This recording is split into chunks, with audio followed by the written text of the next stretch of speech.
Some ancient places don't just feel old, they feel intentional in ways we don't fully understand. Stone forts built to last for centuries, burial chambers designed like homes for the dead, entire landscapes reshaped into structures that still hold their form today. These are real sites, studied, excavated, and still not completely explained. In this video, we're exploring ancient constructions that reveal how people built, organized, and understood the world around them, often in ways that feel far ahead of their time. If you enjoy calm, deep dive mysteries like this, make sure to subscribe before we begin, and let me know in the comments. Where are you watching from? And what time is it right now? Because some of these places don't just belong to history. The houses carved for the dead, domus de Janus tombs. At first, they don't look like tombs at all.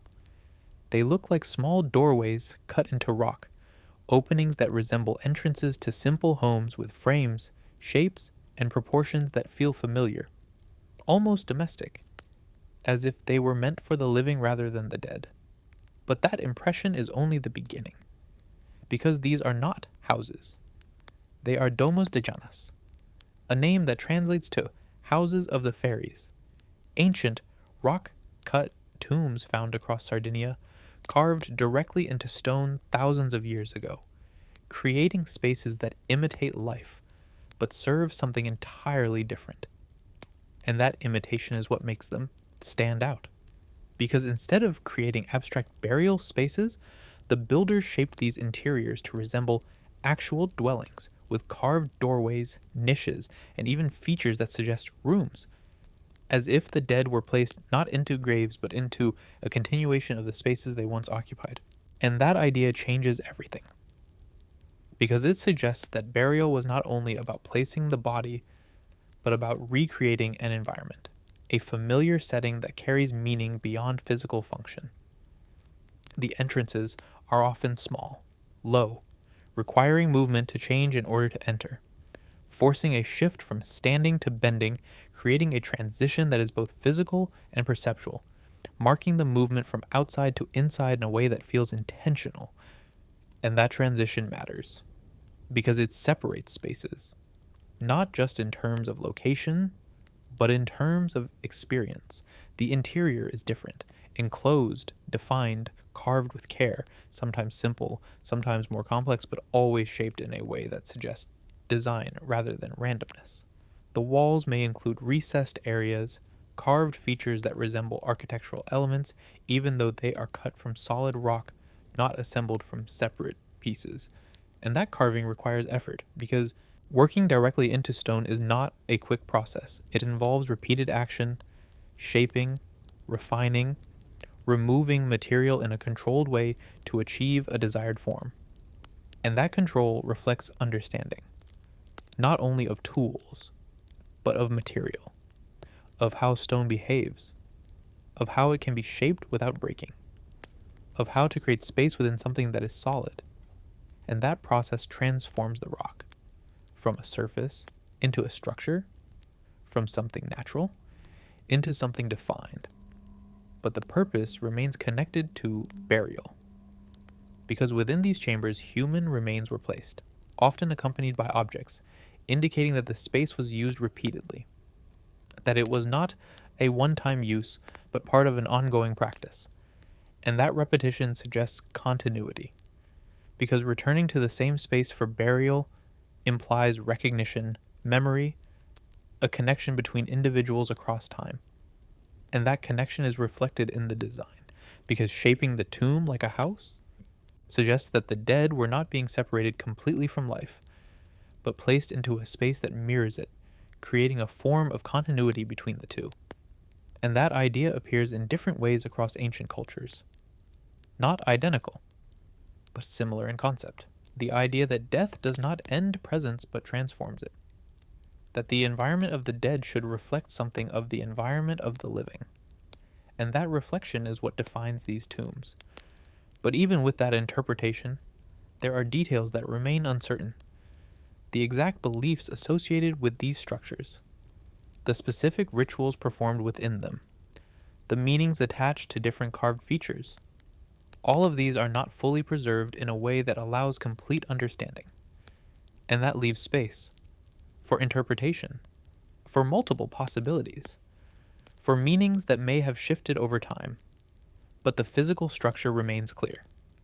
The carved doorways, the shaped interiors, the resemblance to houses, all of it shows intention, planning, execution.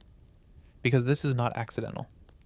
It is created, deliberately, with purpose.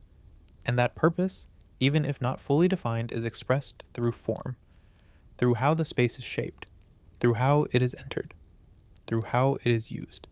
Even now, standing in front of one of these tombs, the entrance still feels like a doorway. The interior still feels like a room. The structure still carries the impression of a place meant to be occupied, even though its function is entirely different. And that duality is what makes it compelling, because it exists between two ideas: house and tomb, life and death, familiar and unfamiliar. And that tension creates a space that is not easily defined, a structure that carries meaning not only through what it is, but through what it resembles. And maybe that is what makes Domus de Janus stand out. Not because they are the largest, not because they are the most complex, but because they show how deeply connected architecture and belief can be, how space can be shaped not only for use, but for meaning, for representation, for continuity. And that connection is what remains. The circular stone forts, built to endure, carry stone forts. At first they appear simple. Low circular walls made from stacked stone, sitting quietly in the landscape, blending into the terrain in a way that makes them feel almost natural, as if they have always been there rather than constructed. But that simplicity is misleading, because these are not random piles of stone. They are carefully built structures, known as stone forts, found across County Kerry in Ireland. And they represent a form of construction that relies entirely on placement, balance, and understanding of material, without the use of mortar or binding agents. And that choice defines everything. Because building without mortar means that every stone must be positioned precisely, each one supporting the others, creating a structure that holds together through weight and friction alone. And that requires control, not force. Because forcing stones together does not create stability, it creates weakness. Instead, the builders had to understand how each piece fits, how angles interact, how pressure distributes across the wall, ensuring that the structure remains intact over time. And that understanding is visible, because many of these forts still stand, their walls intact, their circular shapes clearly defined, even after centuries of exposure to weather, wind, and time. The circular design itself is important, because it is not accidental. A circle distributes pressure evenly, reducing weak points, allowing the structure to resist external forces more effectively than a straight wall might. And that efficiency reflects knowledge, not theoretical, but practical, learned through experience, refined through repetition. And that repetition suggests that this was not a one-time construction method. It was a tradition, a system that was used again and again across different locations, adapted slightly depending on terrain, but maintaining a consistent core design. Inside the walls, the space is enclosed, defined, creating an area that is separate from the outside environment, a place that could be used for shelter, for living, for protection. And that enclosure is significant, because it creates boundary, a clear distinction between inside and outside, between what is protected and what is exposed. And that boundary is not only physical, it is functional, because it allows for control. Control over access, over movement, over who enters and who remains outside. The entrances to these forts are often narrow, sometimes low, designed in a way that limits easy passage, requiring those who enter to move carefully, to adjust their position, which suggests that access was meant to be controlled rather than open. And that control reflects purpose, because structures like this are not built without reason. They serve functions: protection, residence, organization, and often a combination of all three.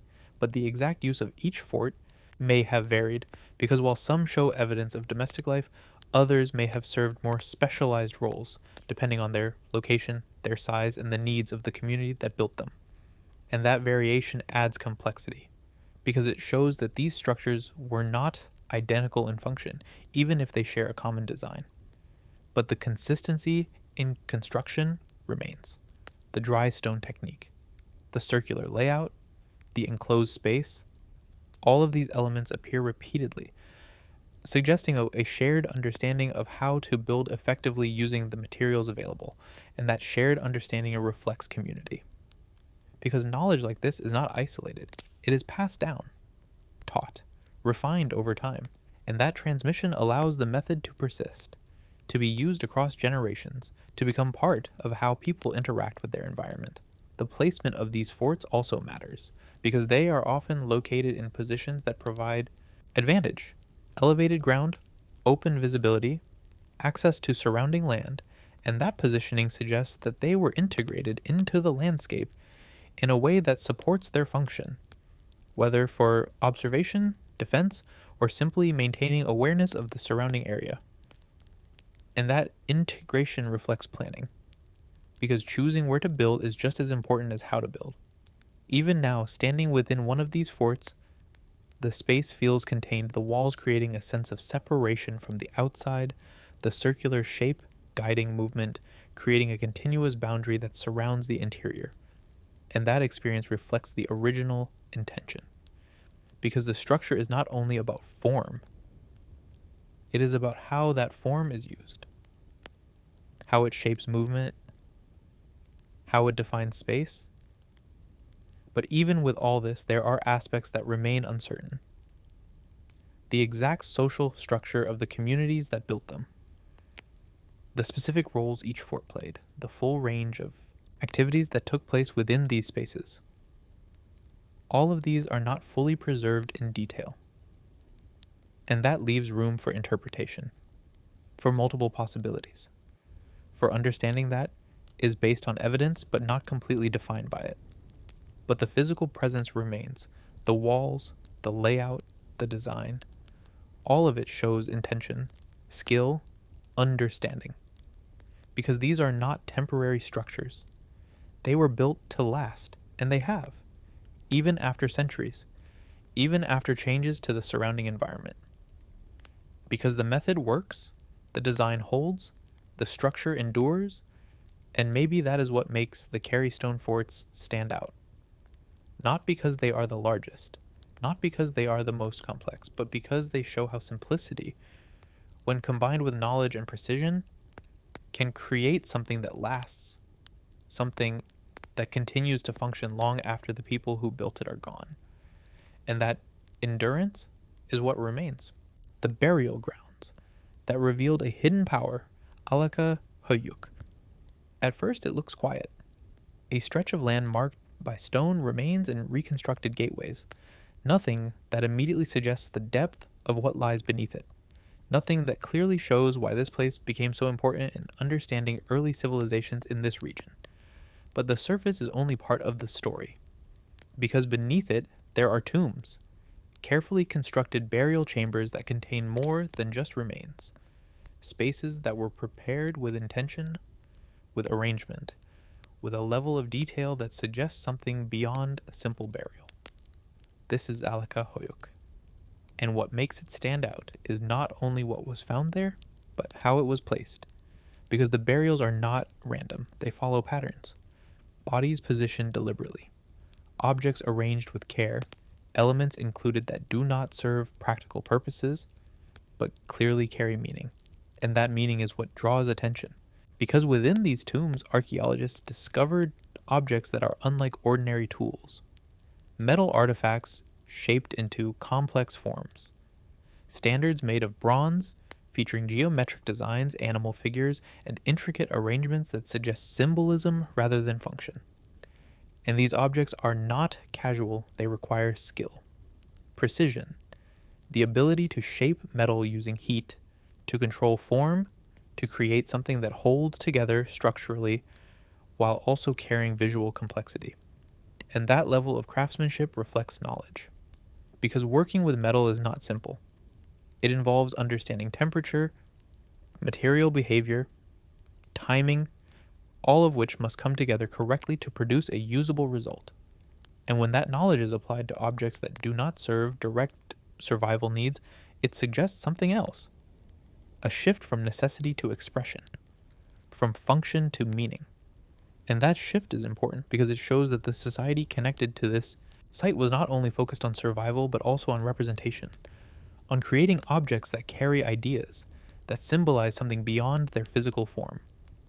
The tombs themselves are constructed below ground, stone-lined chambers that create enclosed spaces, separating the burial from the surrounding earth, forming a defined interior that is protected and structured.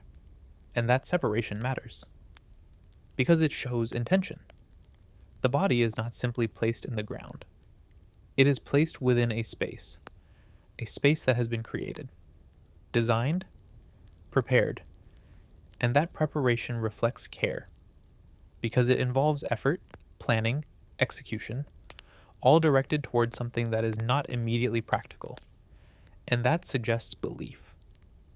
Not necessarily in a form that we can fully reconstruct, but in a way that influences action, that determines how the dead are treated, how the space is arranged, how objects are included.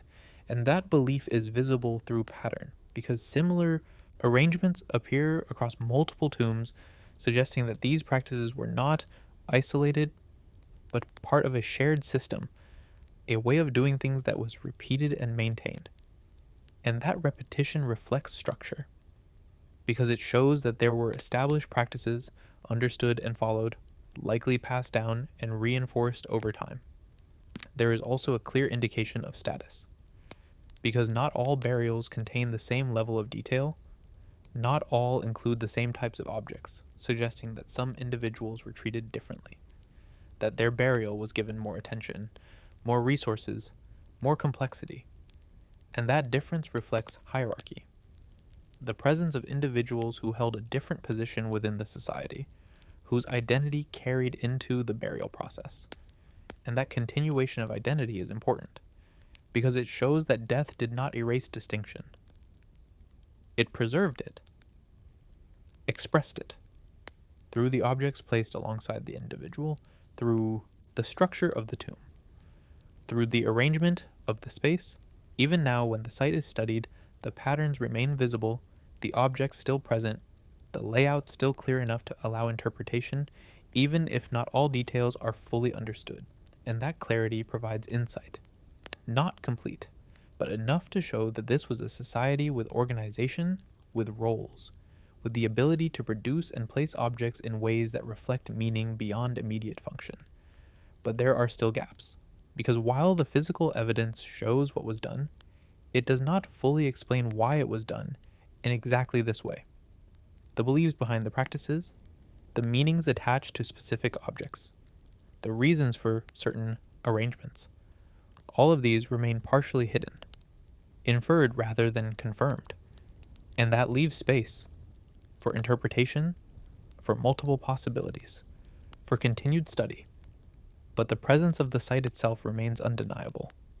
The tombs, the artifacts, the patterns, all of it shows intention, planning, execution, because this is not accidental.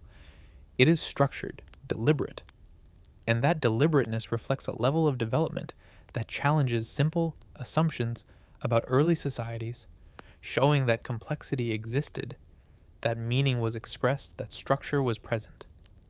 And maybe that is what makes Alakahuyuk stand out. Not because it provides clear answers, but because it shows a system, a way of thinking, a way of organizing life and death through action, through objects, through space. And that system is what remains. The temples carved into a desert of copper, Timna Valley temples. A wide desert valley surrounded by towering rock formations, shaped by wind and time, with open space stretching outward in all directions, giving the impression of isolation rather than activity. But that emptiness is deceptive, because this place was once active, not just inhabited, but worked, used, organized around something valuable hidden beneath the surface. This is Timna Valley, and what defines it is not only the landscape, but what was extracted from it. Copper, a material that in ancient times held immense importance not just for tools, but for shaping entire systems of production, trade, and control. And that presence of copper changes everything. Because where resources exist, activity follows, organization follows, and in this case, structures follow. Among them, temples. But not temples in the traditional sense of large elevated buildings dominating a city. These are different. Carved directly into the rock, integrated into the landscape rather than placed upon it. And that integration reflects adaptation, because instead of building with materials brought from elsewhere, the builders used what was already present, shaping the rock itself into defined spaces. And that shaping requires effort, because carving into stone is not immediate. It involves time, repetition, the gradual removal of material to create form, and that process reflects intention, because these spaces were not created randomly. They were designed, with walls, with defined areas, with a sense of enclosure that separates the interior from the outside environment. And that separation matters, because it creates a distinct space, a place that functions differently from the open desert around it. And that difference is what defines a temple, not just its structure, but its role, a space set apart, used for something beyond daily activity. And in Timna, these temples are closely connected to the mining activity, because the presence of copper suggests that the people working here were not only extracting material, but also engaging in practices that reflect belief, possibly rituals connected to the work, to the environment, or to the resources themselves. And that connection between labor and belief is not unusual, because in many ancient contexts, resource extraction is not purely practical. It is also symbolic, connected to ideas about the earth, about what lies beneath it, about the act of taking from it. And that connection may be reflected in the placement of these temples, because they are not distant from the mining areas. They are part of the same environment, integrated into the same space, and that proximity suggests that the activities were related, that the temple was not separate from the work, but connected to it. The interior of these carved spaces shows signs of use, surfaces shaped, areas defined, indications that something took place within them, but the exact details are not fully preserved. Because while physical traces remain, the specific actions, the rituals, the meanings behind them are not recorded in a way that allows complete reconstruction. And that leaves space for interpretation, for understanding based on context rather than direct explanation. But even without full detail, the presence of these structures shows that the people who worked here were not only focused on extraction. They created spaces, defined areas, places that carried significance beyond the immediate task. And that suggests complexity, because it shows that activity in this valley was not only economic, it was structured, layered, involving different aspects of life, work, belief, organization. The surrounding rock formations also play a role, because the natural shapes of the landscape influence how the space is experienced. Towering structures of stone that create a sense of enclosure even in open areas, shaping movement, directing attention. And that natural architecture may have contributed to how the temples were perceived, because building within such a landscape means interacting with it, responding to it, using its forms as part of the design. And that interaction reflects awareness not only of material, but of space, of how the environment can be used to enhance what is created within it.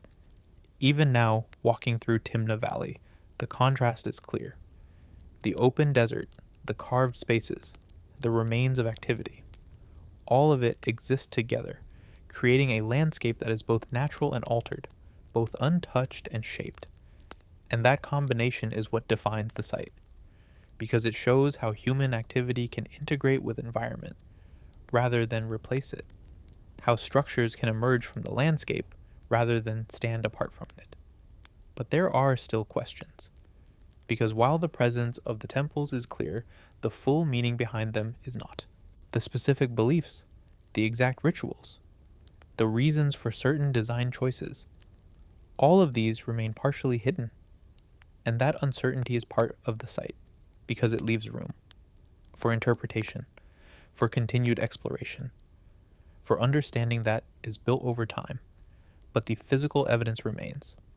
The carved spaces, the placement, the connection to the surrounding activity, all of it shows intention, planning, execution, because this is not accidental. It is created, deliberately, with purpose. And that purpose, even if not fully understood, is reflected in the structure itself, because it shows that even in a harsh environment, even in a place defined by resource extraction, people created spaces that carry meaning, that go beyond immediate function, that connect activity with belief. And maybe that is what makes Timna Valley stand out. Not just as a place of work, but as a place where different aspects of life intersect, where material, environment, and meaning come together in a way that is still visible today. And that connection is what remains. The mound that holds more than one story, Mound of the Hostages. At first, it looks like a simple mound, a low, rounded rise in the ground covered in grass, blending into the landscape in a way that doesn't immediately suggest anything unusual, nothing that clearly reveals the depth of what lies beneath it. But that surface hides something deliberate, because this is not a natural hill. It is constructed, layered, shaped over time to create a space that exists both above and below ground. This is the Mound of the Hostages, located on the Hill of Tara, a place already associated with importance, with activity, with layers of history that extend beyond what is immediately visible. And that location matters, because placing a structure like this in such a setting suggests intention, a connection between the mound and the wider landscape, between the structure and the meaning of the place itself. The mound contains a passage tomb, a chamber reached through a narrow corridor that leads inward, creating a transition from open space into a confined interior, a movement that changes the environment as you pass through it, shifting from light to shadow, from openness to enclosure. And that transition is not accidental. Because it shapes experience, it marks a boundary, separates the outside world from the interior space in a way that feels deliberate, as if the act of entering is part of the purpose. The chamber inside is small, defined, surrounded by stone, creating a space that holds what was placed within it.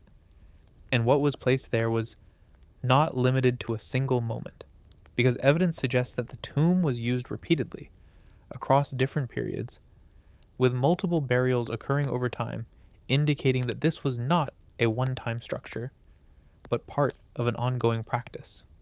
And that repetition is important, because it creates continuity, a connection between individuals separated by time, all placed within the same space, all becoming part of the same structure.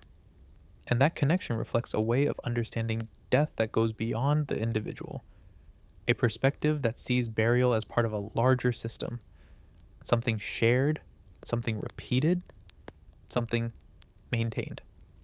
But the structure also aligns with the sun, specifically during certain times of the year, when light enters the passage and reaches the chamber, illuminating the interior in a way that only occurs under particular conditions.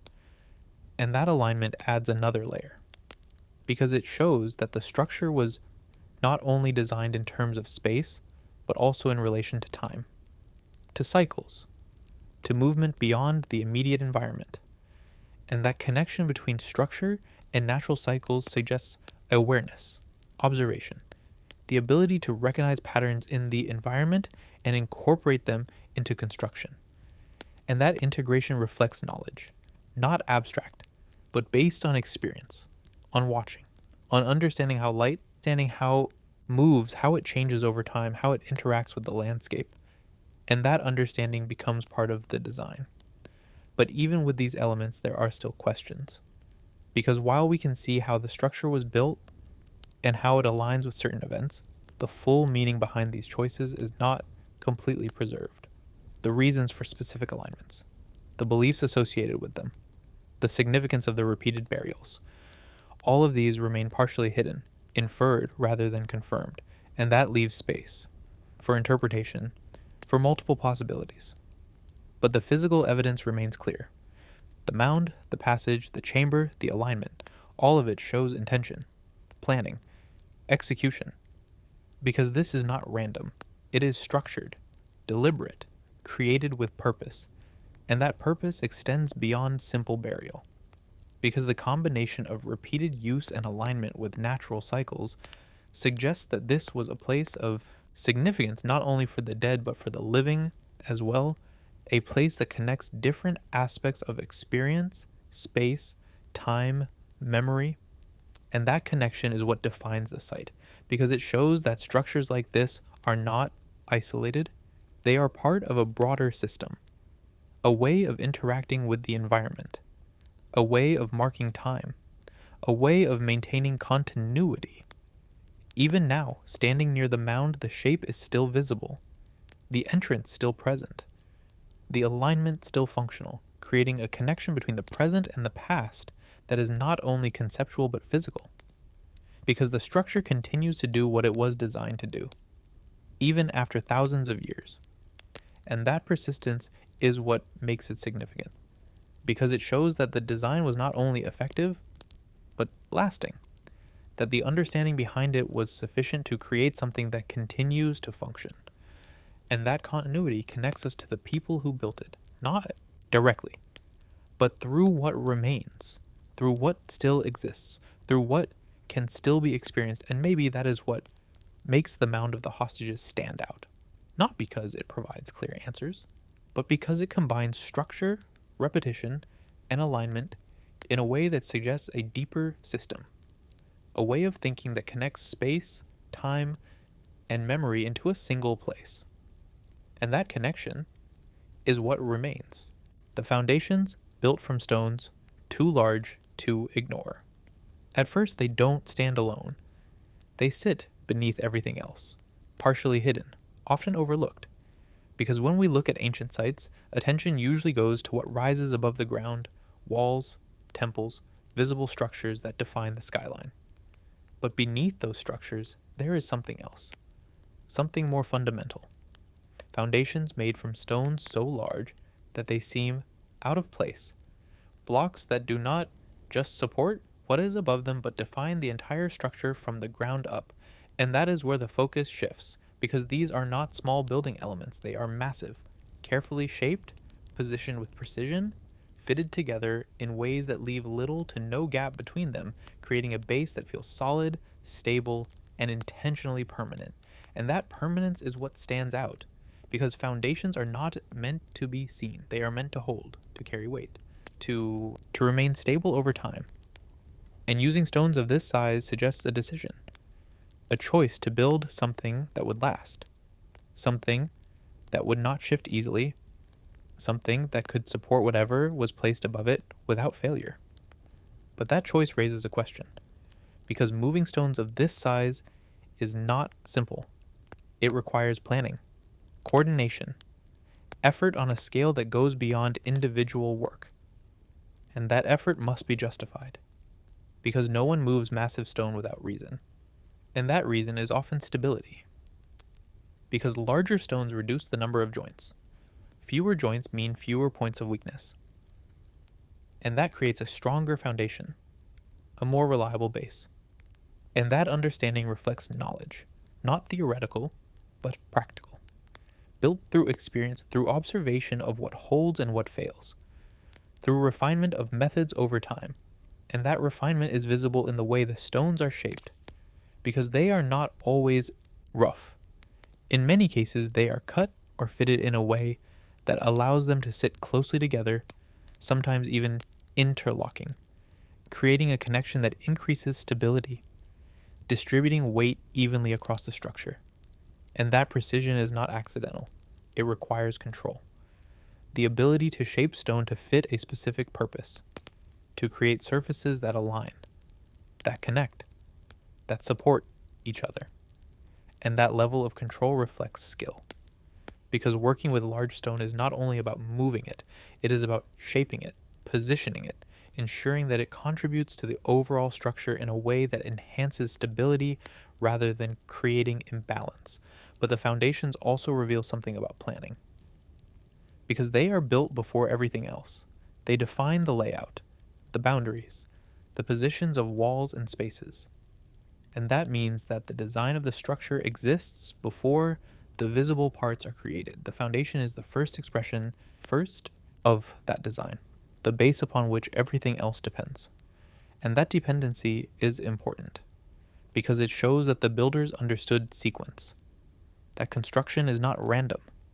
It follows order, step by step, layer by layer, each part supporting the next. And that sequence reflects organization, because it requires coordination, the ability to plan ahead, to prepare materials, to execute steps in the correct order. And that level of organization suggests a structured approach to building, not improvisation, but method.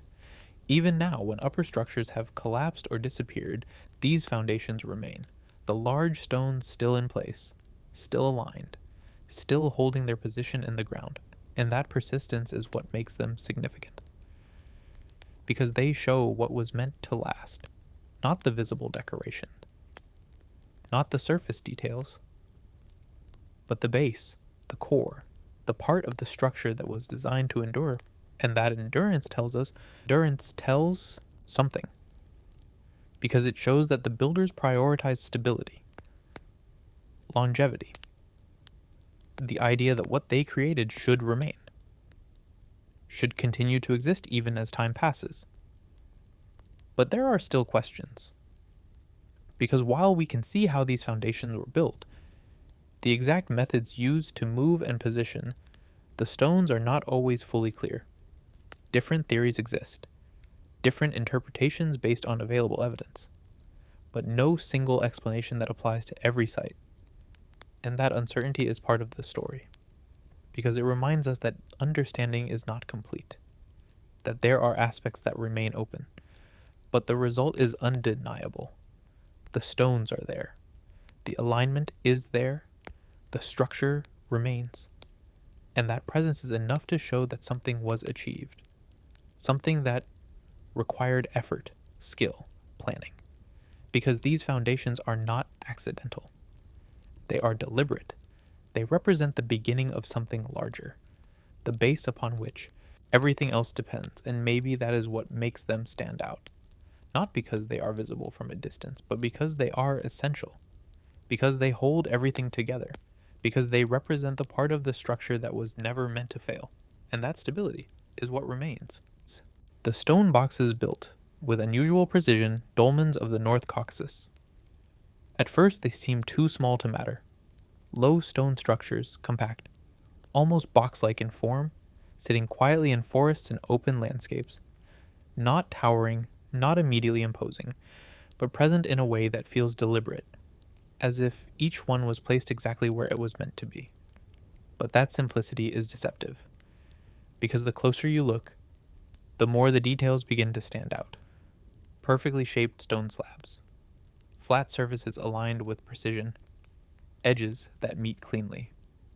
And most striking of all, a circular opening carved into the front slab, a hole placed with such accuracy that it immediately draws attention.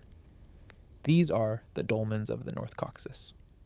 And while dolmens appear in many parts of the world, these particular structures carry features that set them apart, not only in design, but in execution.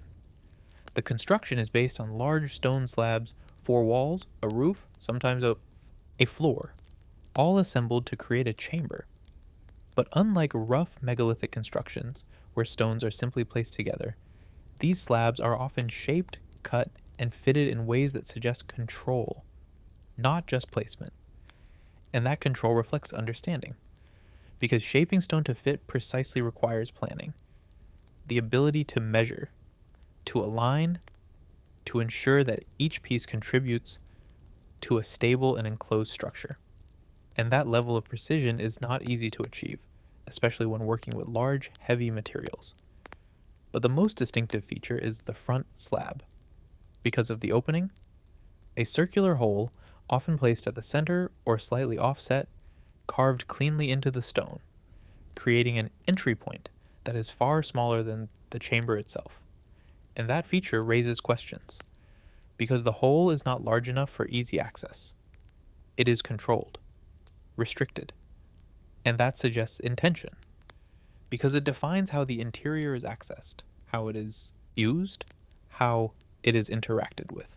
One interpretation is that these dolmens were used for burial, similar to other megalithic structures, serving as chambers where remains were placed, possibly through that opening, creating a connection between the outside and the inside that is limited but intentional.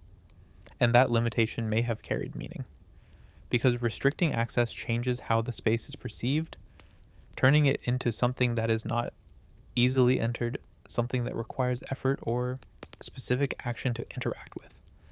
But the purpose of the opening itself is still debated. Some suggest it may have been used for placing offerings. Others see it as symbolic, representing a boundary between spaces, a controlled point of interaction rather than a simple entrance, and that uncertainty is part of what defines these structures. Because while the physical form is clear, the exact meaning behind it is not fully preserved. The placement of these dolmens also varies. Some are found in groups, others more isolated, but many are positioned in ways that suggest awareness of the surrounding landscape, placed on slopes, near water, or in areas that provide visibility, indicating that their location was chosen rather than random. And that choice reflects planning. Because where a structure is placed affects how it is experienced, how it is seen, how it interacts with the environment. Even now, standing near one of these dolmens, the proportions feel intentional. The scale of the slabs, the balance of the structure, the alignment of the opening, all of it are creating a sense that this was not simply assembled, but designed. And that design reflects more than function. Because while the structure serves a purpose, it also carries form, a visual clarity that suggests that appearance mattered, that the way the structure looked was part of its role. But there are still gaps, because without written records directly tied to these structures, much of what we understand comes from comparison, from pattern, from interpretation based on similar sites. And that means that certainty is limited, that multiple explanations can exist. That meaning is not fixed. But the physical evidence remains. The slabs, the chamber, the opening, all of it shows intention, effort, execution. Because these structures were not created casually. They required time, coordination, knowledge of materials, knowledge of how to shape and place stone in a way that creates stability and enclosure. And that knowledge is what remains visible, even after thousands of years. Because the structures still stand, the stones still aligned, the openings still clear. And that persistence shows that the design was effective, that the construction was sound, that the understanding behind it was sufficient to create something lasting. And maybe that is what makes the dolmens of the North Caucasus stand out. Not because they are large, not because they dominate the landscape, but because they show precision in a form that appears simple, a level of control applied to a structure that does not need to be complex to be effective. And that balance is what remains. The hilltop forts built to control the land, Castro culture fortifications. At first they seem like simple elevations. Hilltops marked by stone outlines, low walls tracing curves across the ground. Shapes that don't immediately suggest complexity, especially when viewed from a distance where everything blends into the surrounding terrain. But that distance hides the structure, because these are not natural formations. They are castros, fortified settlements built by ancient communities in what is now northwestern Iberia, structures that transform elevated ground into controlled space using stone, layout, and positioning to create something far more deliberate than it first appears. And that transformation is what defines them. because instead of building upward into large monuments, the builders focus on shaping the ground they already had, reinforcing hills, enclosing space, and turning natural elevation into a system of defense and organization. The walls are the first clear indicator. Circular or oval in form, they surround the settlement, creating a boundary that separates interior from exterior, a line that defines where control begins and where it ends, and that boundary is not random. It follows the contours of the land, adjusts to the terrain, integrates with the natural shape of the hill, and that integration reflects understanding, because building with the landscape rather than against it creates efficiency, using what already exists to strengthen what is added. In many cases, the fortifications are layered.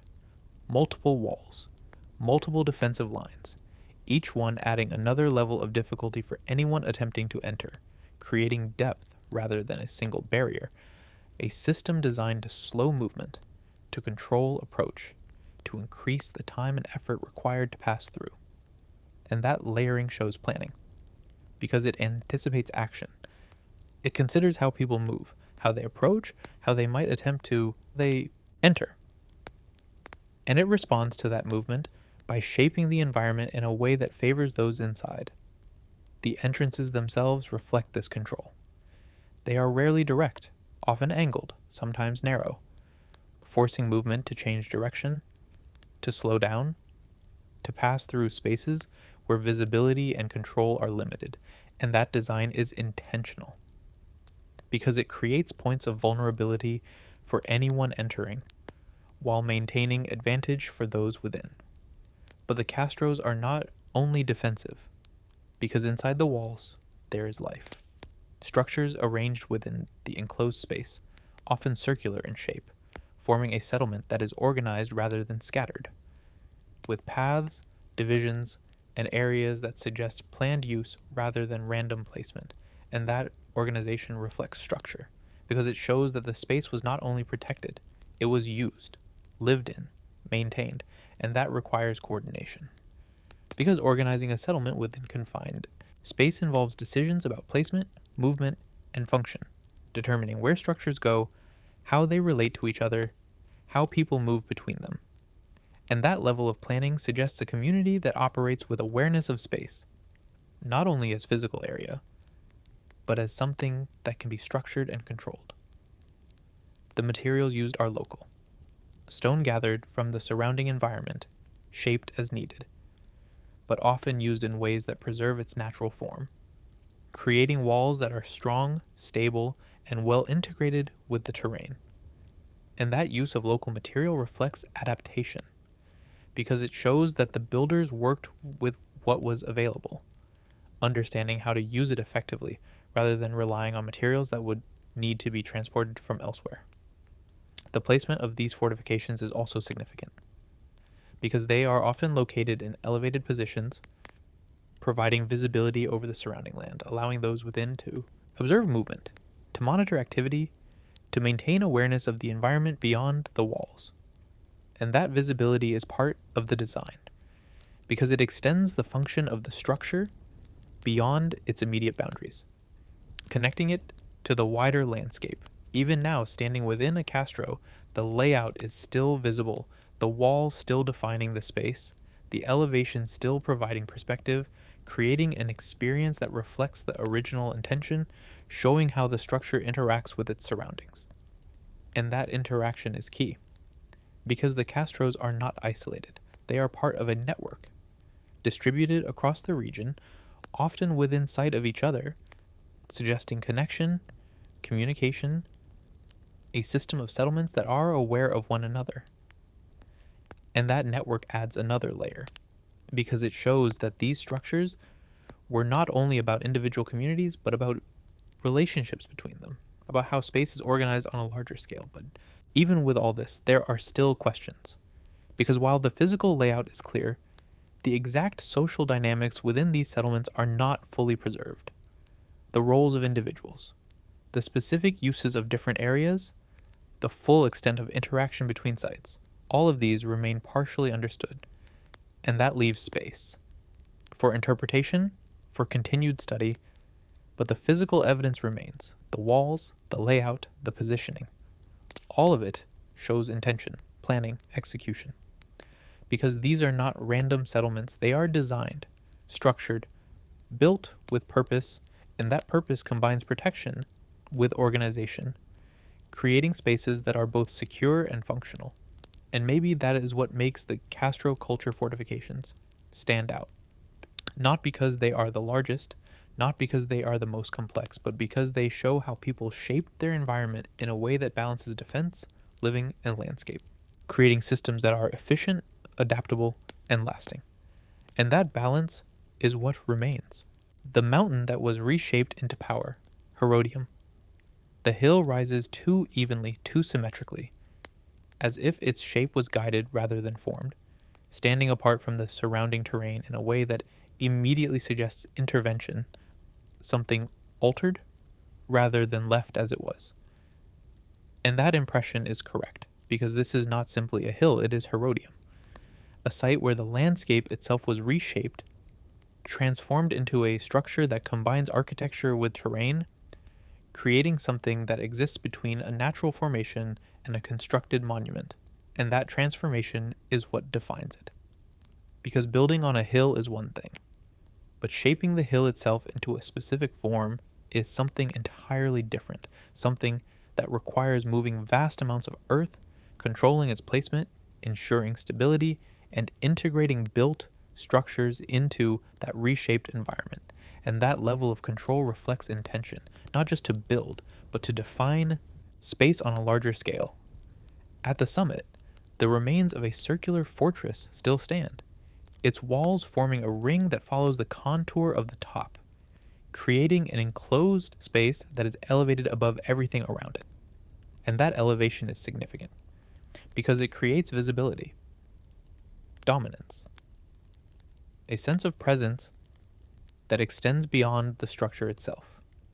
From this height, the surrounding landscape becomes part of the site, visible, connected, reinforcing the idea that this place was meant to stand apart.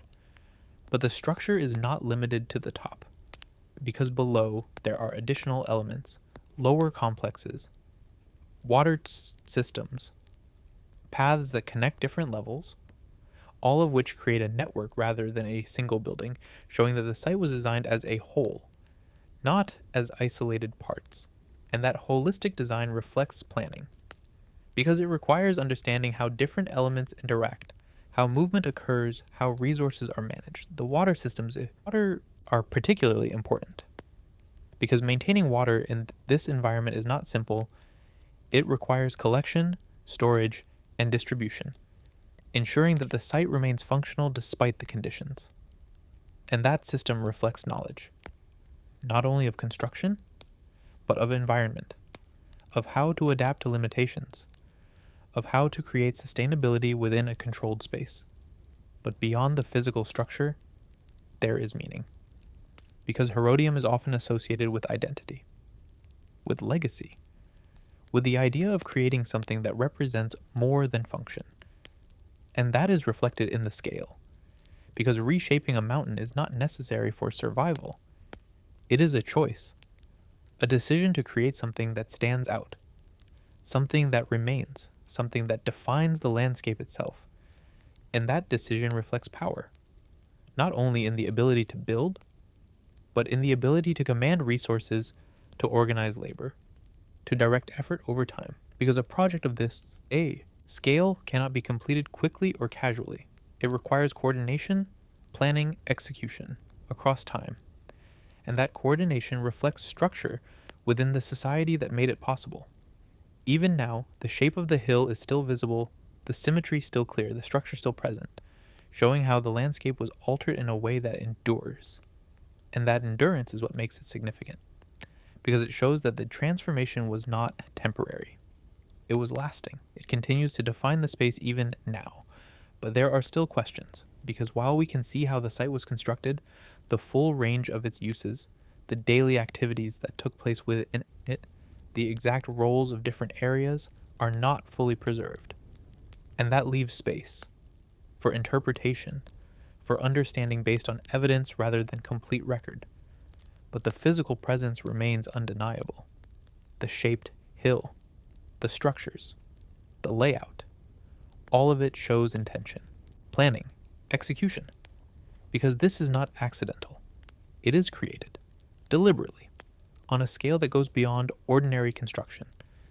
And that scale is what defines it, because it shows that space itself can be shaped, that the environment can be transformed to reflect purpose, identity, and control. And maybe that is what makes Herodium stand out.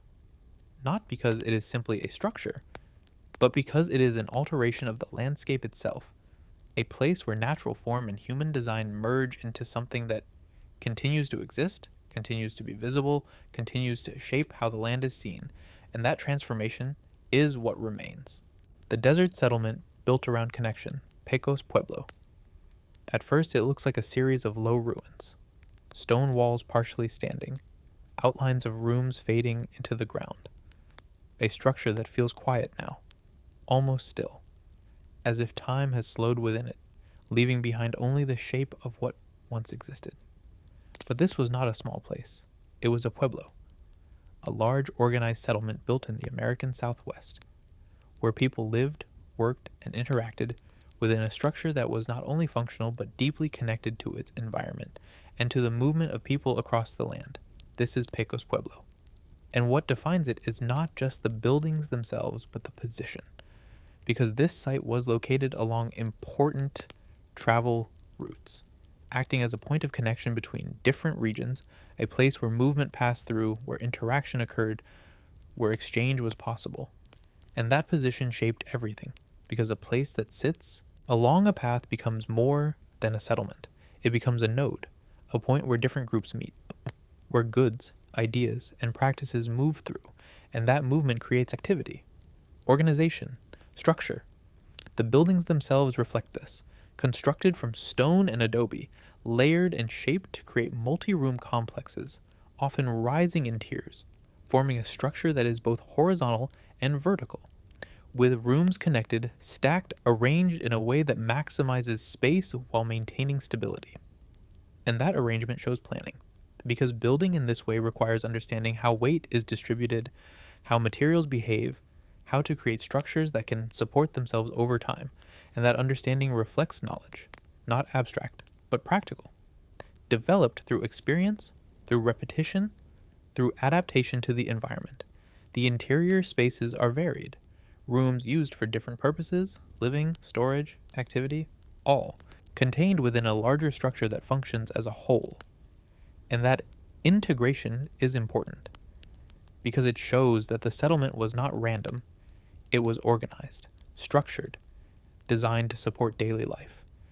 But beyond the residential areas, there are other features, kivas, circular, often subterranean spaces used for gatherings, ceremonies, or activities that carry meaning beyond everyday tasks, and that presence adds another layer, because it shows that the settlement included spaces set apart for specific purposes, places that were not only functional but symbolic.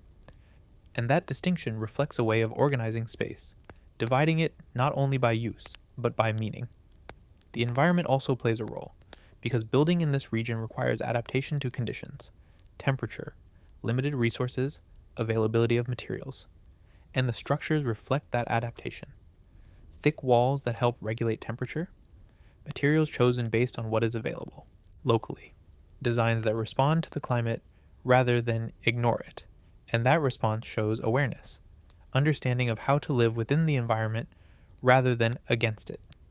Even now, walking through the remains, the layout is still visible, the arrangement of rooms still clear enough to understand how the space functioned, how movement occurred, how different areas connected. And that clarity allows us to reconstruct, at least in part, how life may have been organized within this settlement. But there are still questions. Because while the structure remains, the details of daily life are not fully preserved. The exact roles of individuals, the full range of interactions, the meanings attached to specific spaces, all of these are not completely known. And that leaves room for interpretation, for understanding based on evidence rather than complete record. but the presence of the site itself is enough to show that this was not a small or simple settlement. It was connected, organized, active, a place where people lived within a system that balanced structure, environment, and interaction. And that balance is what stands out, because it shows that the settlement was not only built for shelter, but for connection, for movement, for participation in a wider network that extends beyond the boundaries of the site itself. And maybe that is what makes Pecos Pueblo significant, not because of its size alone, but because of its position, because of how it connects different aspects of life, different regions, different people into a single place. And that connection is what remains.